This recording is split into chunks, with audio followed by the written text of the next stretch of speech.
Lorsque l'on a une étude statistique à effectuer, la base d'une étude statistique, en fait, porte sur le traitement des données et de l'interprétation qu'on va en faire. Mais avant de faire tout ça, on a besoin de données sur lesquelles travailler. Ce que je vais présenter ici, c'est différentes méthodes ou différents types de cueillette de données, donc différentes façons de récolter les données. Grosso modo, il y a deux cas auxquels on doit réfléchir avant de commencer. C'est à savoir, est-ce que les données existent déjà ou est-ce qu'elles sont inexistantes et il faut qu'on aille les chercher nous-mêmes. Dans le cas où les données sont déjà existantes, je pense comme ça au recensement que les gouvernements font, ou en fait n'importe quel organisme gouvernemental, entre autres, ils ont des données, ils ont des bases de données dans lesquelles on peut fouiller. Donc si ce qu'on cherche, les données existent déjà, ça ne sert à rien de effectuer une cueillette puis de se casser la tête à aller chercher des données si elles sont déjà disponibles. Alors dans ce cas-là, on va aller faire ce qu'on appelle une recherche documentaire.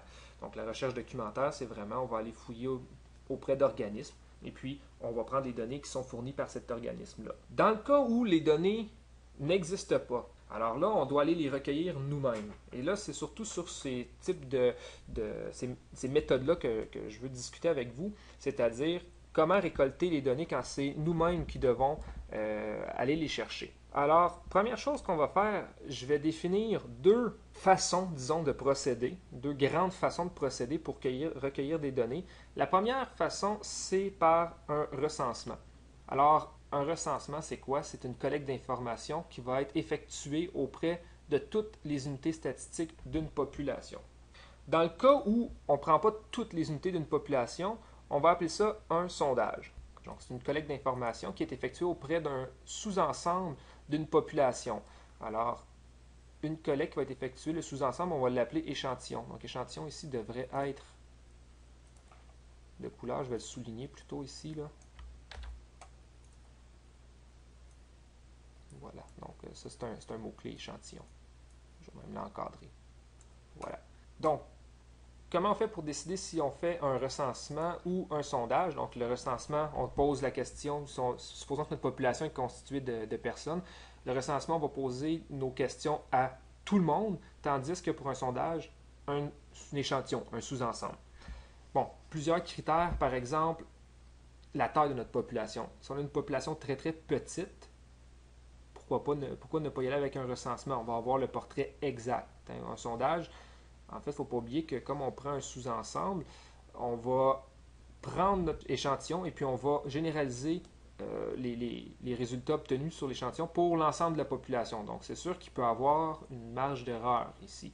Tandis que dans un recensement, si on pose la question à tout le monde, on a le portrait exact. Donc, taille de la population, c'est quelque chose qui peut jouer en faveur d'un recensement si la population est très petite. Je pense à une PME, vous voulez avoir un portrait des employés que vous avez 10 employés, disons. Bon, ben 10 employés, la population est très très petite, on pourrait faire un recensement, ça serait légitime. Autre chose, c'est le temps qu'on a. Un recensement, c'est généralement beaucoup plus long à faire qu'un sondage, particulièrement quand la population est très très grande. Alors là, dans ce cas-ci, peut-être que le sondage, ça serait suffisant. Par contre, quand on fait un sondage, il faut être prêt à accepter une marge d'erreur. Comme on n'a pas le portrait juste de l'ensemble de la population, si on est prêt à accepter une certaine marge d'erreur, le sondage est une bonne façon de procéder. Si on n'est pas prêt à accepter une marge d'erreur, donc il faut absolument passer par le recensement, même si la population est très grande. C'est le concept derrière ou l'idée derrière les recensements des gouvernements. On va avoir le portrait juste de la population d'un pays. Le sondage, dans ce cas-ci, n'est pas suffisant. Il y a plusieurs inconvénients, plusieurs avantages à chacun des deux grands types de façons de récolter les données. Tout dépendant de la situation, c'est à vous de voir lequel est le meilleur pour la situation à laquelle vous faites face. Maintenant, on va regarder les types de façons de recueillir les données, peu importe que ce soit à l'aide d'un sondage ou d'un recensement. Donc, j'ai déjà parlé de la recherche documentaire, dans le cas où les données sont déjà existantes. Moi, ici, ce que je vais présenter, c'est un survol de différentes façons de faire lorsque les données sont inexistantes. Alors, j'ai fait un tableau ici qui présente 6 méthodes. Il y en a d'autres, ce sont les 6 plus connues. pour chacune des méthodes, j'ai écrit un avantage et un inconvénient. Bon, bien entendu, il y a plus qu'un avantage par méthode et il y a plus qu'un inconvénient par méthode. Donc, c'est vraiment un résumé, vraiment un survol des différents types de méthodes de cueillette de données. Les deux méthodes de cueillette de données sont divisées en deux catégories. La première catégorie, ce sont des questionnaires qu'on dit auto-administrés. Donc, on décide de faire un recensement ou un sondage, peu importe, mais de façon auto-administrée. Ça veut dire que la personne qui répond au sondage, donc le répondant, est seul face au questionnaire. Donc, est seul face aux questions. Il n'y a personne pour l'aider à répondre, il n'y a personne pour éclaircir certaines interrogations que pourrait avoir le répondant. Donc, répondant seul face aux questions. Avec un intervieweur, ben là, c'est différent. En fait, c'est l'opposé, c'est-à-dire il y a un répondant et il y a quelqu'un qui lui pose les questions. Donc, à ce moment-là, quand le répondant a des interrogations, il peut se référer à l'intervieweur pour demander des éclaircissements. Donc, ici, on va écrire répondant avec aide de l'intervieweur. Abréviation. Okay. Donc, il peut, si c'est nécessaire, avoir de l'aide. Premier type, je vais y aller avec les auto-administrés. Le premier type, c'est l'envoi postal. Alors, on a un questionnaire, on l'envoie par la poste et on donne des enveloppes préaffranchies pour que les gens retournent le questionnaire rempli. Un avantage, ça permet de couvrir un très grand territoire. Par exemple, là, les recensements sont effectués sous le mode de l'envoi postal. Si on prend un pays comme les États-Unis ou le Canada, donc très très grand, l'envoi postal ici c'est un avantage le fait de pouvoir couvrir un vaste territoire, c'est un avantage qui est indéniable dans ce cas-ci. Un inconvénient, délai de réalisation considérable. Il faut penser qu'il faut envoyer les questionnaires, qu'il faut attendre que les gens répondent aux questionnaires, chose que les gens ne font pas nécessairement la journée même où ils reçoivent le questionnaire. Il faut penser que les gens doivent retourner le questionnaire par la poste, le temps que ça soit traité par les postes. On les reçoit, puis ensuite, il faut traiter toutes les données. Il faut prendre des données qui sont version papier. Les questionnaires sur l'envoi postal, c'est version papier. Et il faut rentrer ça dans un logiciel pour pouvoir traiter les données de façon convenable. Donc, c'est très, très long. Une autre façon de récolter de l'information par questionnaire auto-administré, c'est par une livraison à domicile. Donc, un peu le principe de l'envoi postal, sauf que là, au lieu de l'envoyer par la poste, le questionnaire, on va envoyer quelqu'un cogner aux portes des gens et puis aller remettre le questionnaire. Un avantage, c'est que, bon, à la livraison à domicile, l'enquêteur va aller porter le questionnaire, va dire, par exemple, je reviens, quand est-ce que je peux revenir? Dans 2 jours, parfait, je vais revenir dans 2 jours à telle heure. Venez récupérer le questionnaire. Si le répondant a une interrogation, il peut toujours demander à l'enquêteur, lors de son retour, des éclaircissements. Alors ça, c'est un avantage. Par contre, c'est coûteux, parce que là, il faut payer quelqu'un pour aller distribuer les questionnaires, pour aller les récupérer. Alors ça, c'est certain, c'est des coûts qui sont considérables. Il y a une façon de réduire les coûts quand on fait une livraison à domicile, c'est de donner le questionnaire, d'expliquer aux gens c'est quoi le but de la recherche, et puis de donner une enveloppe préaffranchie pour que les gens les retournent par la poste. Sauf que si on fait ça, on vient d'éliminer une partie des coûts, mais on vient aussi d'éliminer l'avantage que l'enquêteur peut répondre aux questionnements des répondants quand il vient rechercher le questionnaire. Alors ça, c'est certain que l'on vient de perdre un des avantages. Pour le questionnaire Internet, le plus grand avantage, c'est la rapidité de collecte d'informations.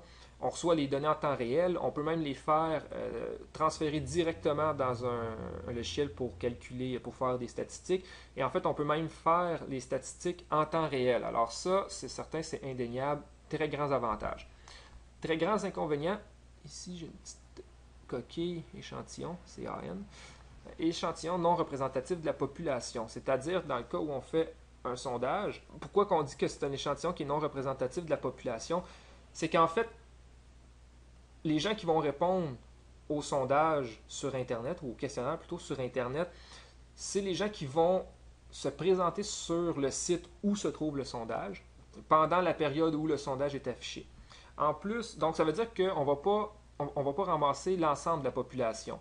Je vais donner un exemple. Si on prend le site Internet d'une équipe sportive, puis qu'on pose une certaine question sur les performances de l'équipe, par exemple, bon, ben, qui est susceptible de répondre à ce sondage-là? Ben, c'est les gens qui vont premièrement se présenter sur le site de l'équipe sportive. Donc, c'est qui les gens qui vont aller visiter le site Internet de la dite équipe? Probablement juste des fans ou des gens qui ont un intérêt par rapport au sport. On vient d'éliminer une partie de notre population si on veut généraliser, par exemple, à l'ensemble des résidents d'une province. Par exemple, l'ensemble des Québécois, qu'est-ce qu'ils pensent des performances d'une certaine équipe de sport?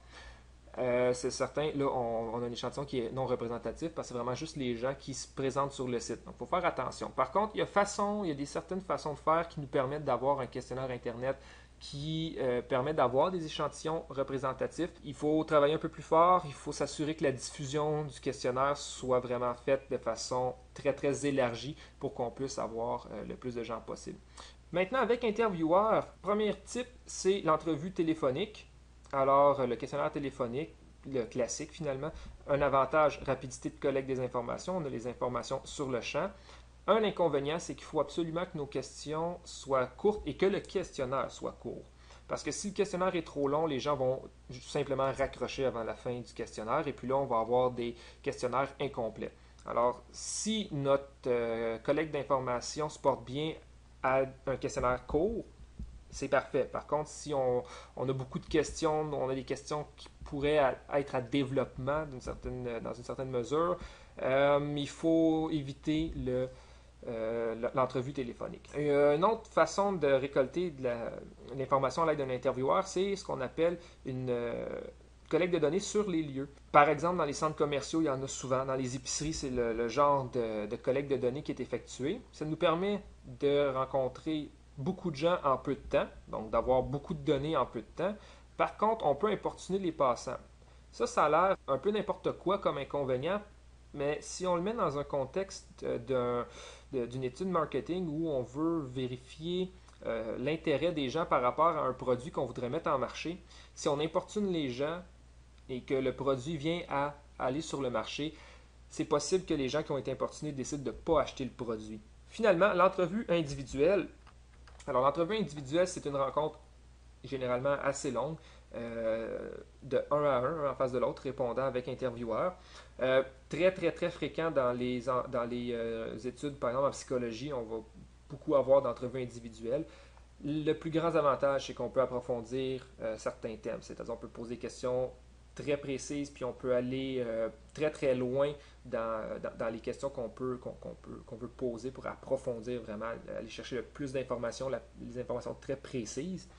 Par contre, c'est très long parce que bon, une entrevue individuelle de ce type-là, c'est pas quelque chose qui dure 30 secondes ou une minute, par exemple, comme un sondage sur les lieux. C'est quelque chose souvent qui va durer 30 minutes, une heure. Des fois, il y a plus qu'une rencontre.